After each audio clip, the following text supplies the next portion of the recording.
may mga kwentong bumabalot sa mga aswang. Ang baryong ito ay kilala sa mga tao bilang baryo ng mga aswang.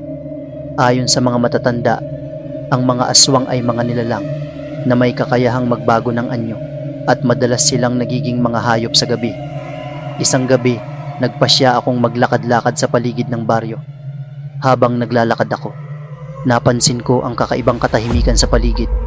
Wala ni isang tao ang makikita at ang mga ilaw sa mga bahay ay patay. Habang naglalakad ako, bigla akong nakarinig ng isang malalim na boses na nagmumula sa likod ng mga puno. Marco, Marco. Ang boses ay tila nag-uutos sa akin. Sa takot, tumakbo ako pabalik sa aking bahay. Ngunit sa aking pagtakbo, may naramdaman akong malamig na hangin na dumaan sa aking likuran. Pagdating ko sa bahay, agad akong pumasok at isinara ang pinto. Ngunit sa aking pag-upo, may narinig akong mga kaluskos sa labas. Tinanong ako ng aking ina, "Anong nangyari, anak?" Sinabi ko sa kanya ang lahat, ngunit tila hindi siya pinaniwalaan. Sa mga sumunod na araw, patuloy ang mga kakaibang pangyayari. Nakita ko ang mga anino sa paligid ng baryo at narinig ko ang mga bulong na tila nagmumula sa mga puno. Ang mga tao sa baryo ay tila nagiging tahimik at nag-aalangan. Isang gabi, nagdesisyon akong alamin ang katotohanan. Nagdala ako ng flashlight at naglakad patungo sa gubat na nasa likuran ng aming bahay. Habang papalapit ako, naramdaman ko ang malamig na hangin na tila may kasamang mga bulong.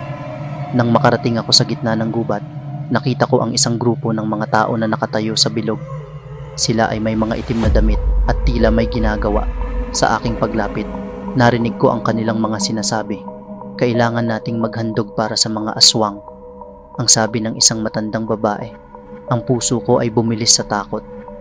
Dahil sa takot, nagpasya akong umalis.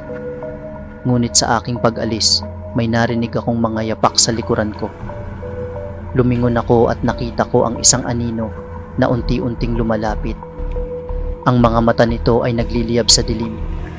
Tumakbo ako ng mabilis, ngunit tila hindi ako makaalis sa gubat.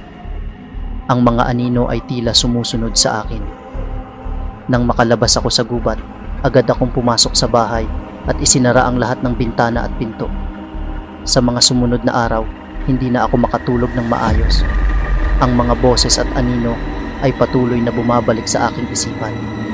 Isang gabi, nagdesisyon akong kausapin ang aking mga kaibigan tungkol sa mga nangyayari. Nagtipon kami sa bahay ng isa sa kanila. Habang nagkukwento,